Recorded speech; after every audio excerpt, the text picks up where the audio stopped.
Hello everyone and welcome to this video. In this one, we are going to see how to pull dependencies in our CMake project using a third-party tool, which is called CPM. CPM stands for CMake Package Manager, and it is a tool somebody wrote to just wrap on top of fetch content to make it easy to use. You can see the syntax they provide here. Instead of running the two commands we run with fetch content, you use a simple syntax like this to pull your dependency. You specify where you get it from GitHub and you specify a tag, and just like this, you can pull this and use the targets that this library provides in your own project. For example, if you go down, you see that we are linking against FMT. If you go down, you see that we are linking against SFML graphics. This is something we get from this SFML library that we are about to use.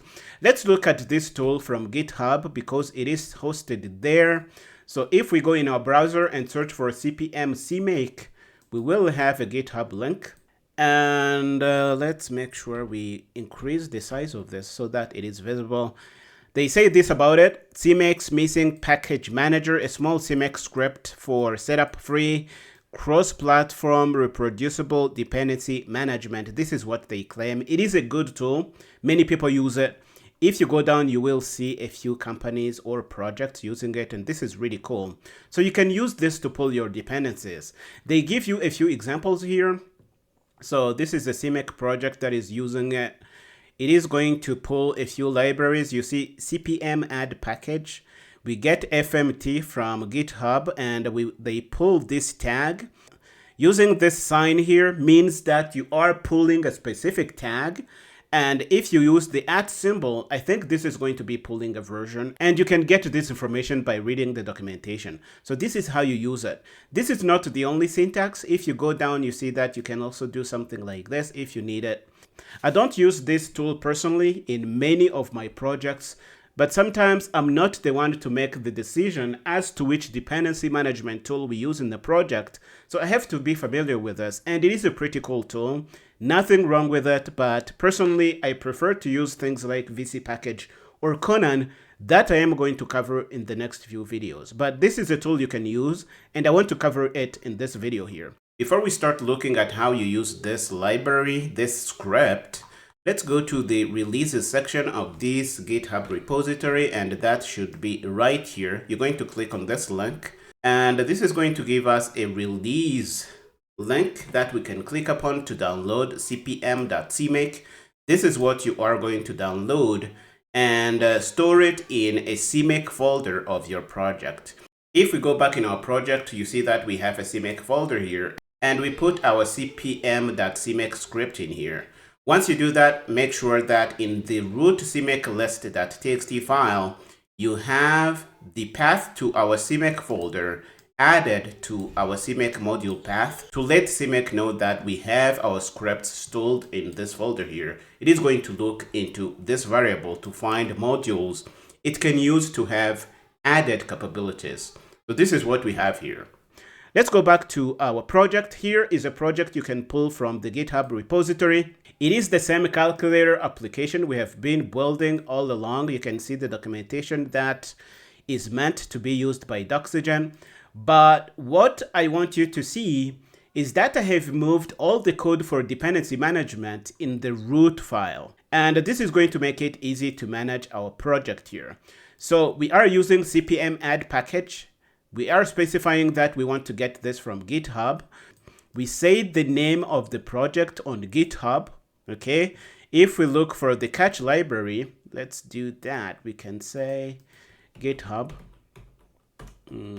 catch 2. And if we go there, try to match what we have in the CMake list.txt file to what we have on GitHub here. You see catch org catch 2.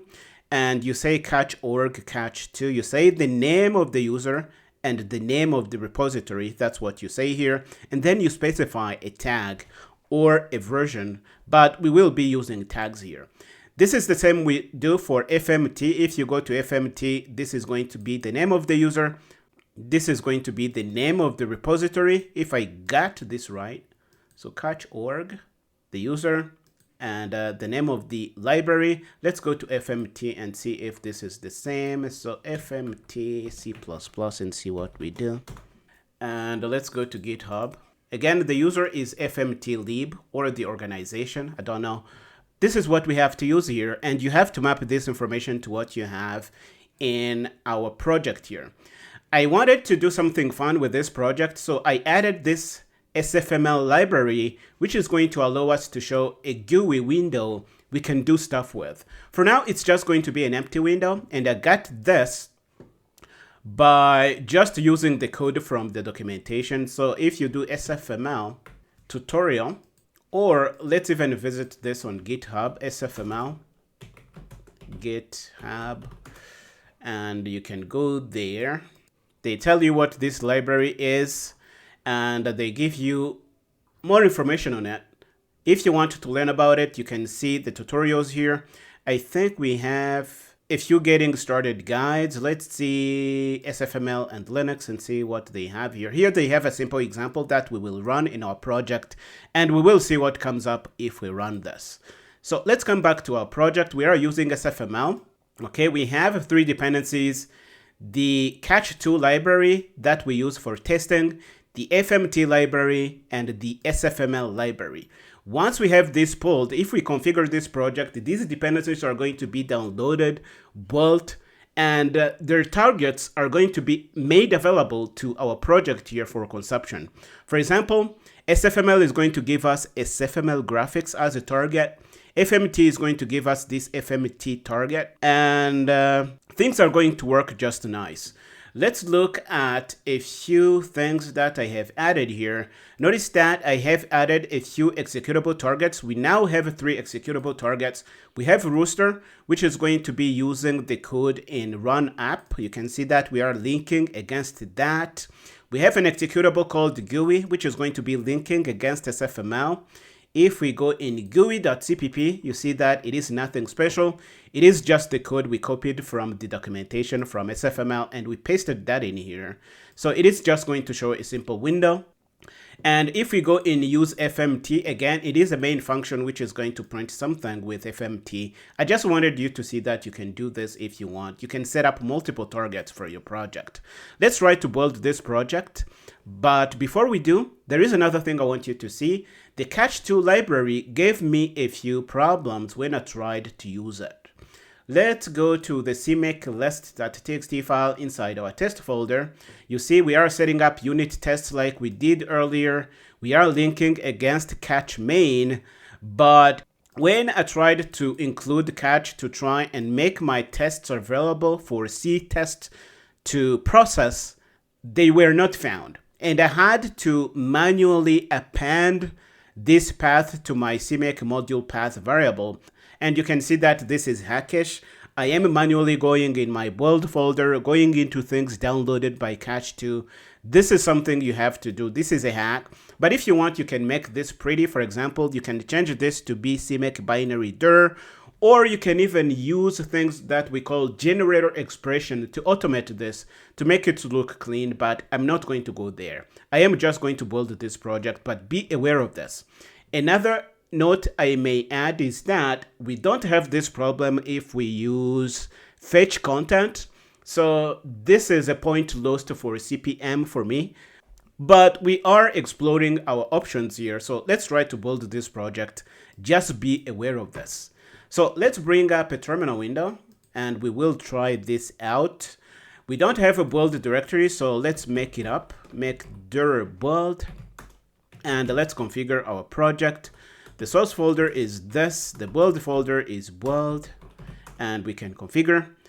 And as we are configuring, if you got some value out of these videos, please remember to do the usual like, share, and subscribe to make sure these videos are picked up by the YouTube algorithm. And thank you for that.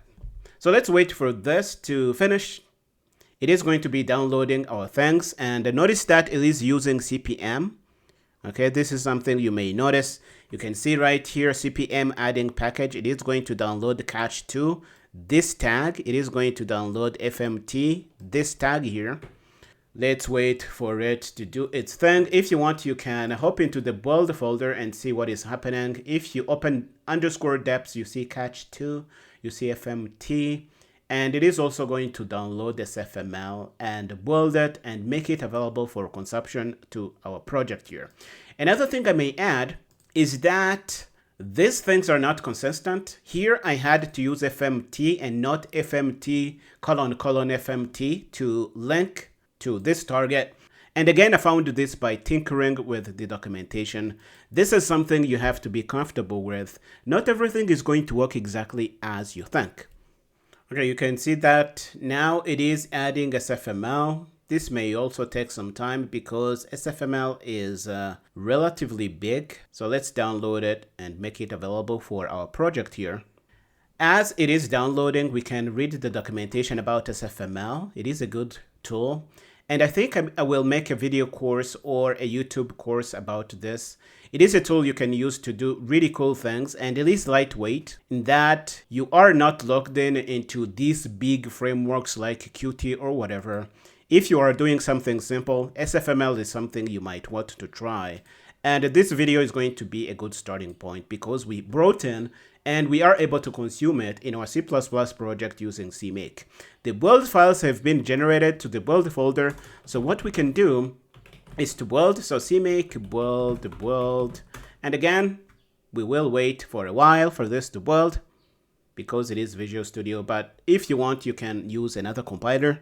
Sorry, sometimes I confuse Visual Studio with the MSVC compiler.